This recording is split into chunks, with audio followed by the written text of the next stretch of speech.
It's been 8.5 years in the making, but I finally have this, my F5 permanent residency in Korea. For anyone who doesn't know, that's equivalent to having a green card in the United States. It's been a long journey and a lot of stress, but unless I really mess up, theoretically, I can live in Korea for the rest of my life. I love Korea and I enjoy living here. So I thought I would share some of the reasons that I decided to leave the United States and make my home in Korea. But without any further ado, here are 10 reasons why after 8.5 years, I still want to live in Korea. Let's start with talking about Korean people and society. I find Koreans pleasant to be around and hang out with. They're very polite and respectful. Are there Koreans that I've met that do not fit the description? Yeah, but they're in the minority. Overall, I feel very welcomed here, and even though I'll always be the foreigner, I've never felt despised because of that, except for in a few very rare cases. Koreans are very hardworking and industrious, and sometimes it makes me feel a little guilty for not working as hard as they do. But it does motivate me and inspire me to put in a lot more effort than I probably normally would. I don't want to ignore the fact that I do have some issues with Korean society, and maybe that's a topic for a future video, but every society has issues, and I think on the whole, what Korea does well and doesn't do well matches with my personality. And I really couldn't expect more than that. You can't talk about the good things about Korea without talking about the food. And I'm not just talking about Korean food, which is amazing, but I think on the whole, the approach to food and the food culture here in Korea resonates with me more than that of my home country. Whether I'm eating Korean or foreign food, usually it's made with realer, more nutritious food than what I would expect in the US. Fresh produce where I'm from in Arkansas is generally very bland, and its nutritional value is questionable at best. There is junk food in Korea, obviously, but I feel that the expectations that Koreans have towards food averages out to a higher standard than what I personally know of from my experience in the US.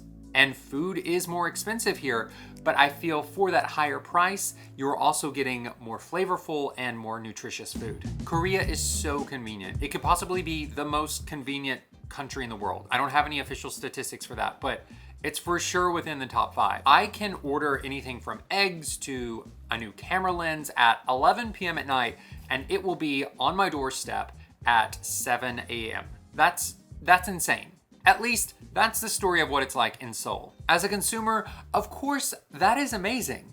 Honestly, Korea could be a little less convenient and I would still be fine. I'm sure that there are environmental and employee working condition costs to have things this convenient, but goodness, I cannot tell you the number of times that I've needed something and I've just been able to pop into a convenience store or order something online, or I don't know, go to the dentist office without an appointment and they're able to see me. You get so used to the conveniences of Korea that it can be a little jarring whenever you go abroad and you realize that certain goods and services take a long time to receive.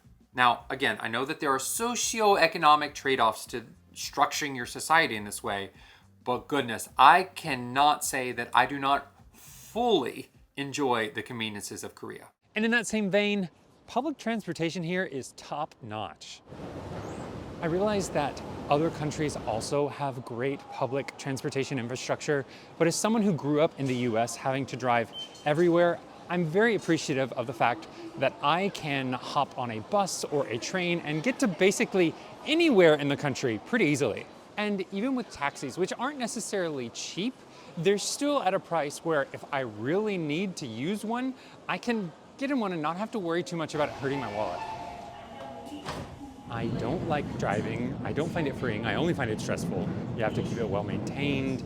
You have to buy insurance and gas, and finding parking can be a nightmare. That's why I absolutely love the ease of travel that I get with Korea's public transportation system. This next one is something that I already think is great now, but I think I will only grow to appreciate it more as I get older, and that is Korea's healthcare system. Korea has some of the world's best medical facilities, and they're at pretty affordable prices, at least from an American standpoint, and they're quite fast. I generally never make an appointment if I have to go to the dentist or a clinic, and they're really good about fitting me into their schedule in a pretty decent amount of time. Now, granted, that is for minor things like a cold or some minor back pain. If I needed surgery or a major exam taken, of course, that would require an appointment. But even with that, the number of days in advance that you have to make your appointment is really quite reasonable. As an American, it's quite unbelievable. I'm enrolled in the Korean National Insurance here, but even if I didn't have that insurance and just paid the price of the medical treatment, it would be so much cheaper than if I got the same thing done in America with insurance. As I get older, I'm naturally going to have to start going to the hospital more, and being in Korea, it's a relief to know that I'm much less likely to go into debt, major debt, because of my medical bills. For me personally, it's a big plus that Koreans' first language is not English, even though a lot of them do have really good English. The UK, Australia, New Zealand are great countries, but as a native English speaker, living in an English-speaking country just seems a little too easy. That's a me thing because I do like studying foreign languages, but I do feel if I just have too many days in a row where I'm only speaking English, I just get antsy. I guess the best way to explain it is someone who likes to work out, but for whatever reason, they're not able to go to the gym.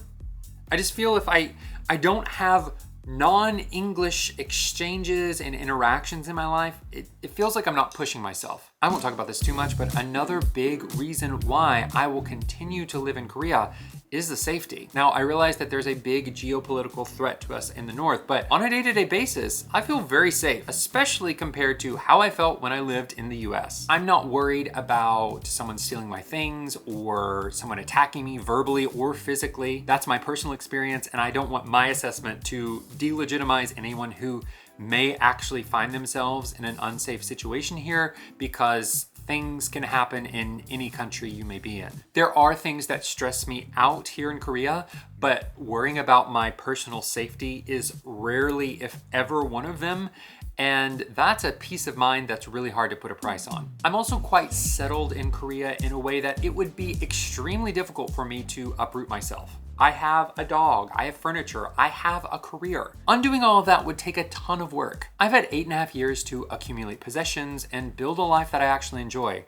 I'd be crazy to throw it all away. And speaking of settling down, I have a full-blown career here. A pretty nice one. I could have never imagined that I would be working in radio and TV here in Korea, but it's probably the closest thing that I will ever find that matches both my skill set and my interests. I have always loved foreign languages and performing for people, and I get to do that on a regular basis. And I feel really fortunate in that regard. Some of you watching this video have supported me for several years now, and because of that, I'm able to continue working in this industry. So thank you. Riffing off of that last point, another realistic reason why I will continue to live in Korea is I don't really know what job I could possibly do in the US. My skill set is teaching English and speaking decent but not perfect Korean. There's not really a market for that in the US. If I were in my early 20s, sure, it'd be easy to go back and get an entry-level job at a company, but I'm in my mid-30s. I graduated university and immediately came to East Asia. I say this is half of a joke, but I don't really have any marketable skills that American corporate culture would want. So it's much better use of my skills to be here in Korea. I don't think that I could date someone who has only ever lived in America. I've become so accustomed to life and dating culture here in Korea and to a lesser extent in Japan that if the person did not have extensive experience with relationships and dating over here, I just don't think it would work out. Obviously, the perfect scenario would be picking the aspects of each culture that we think best fits our relationship.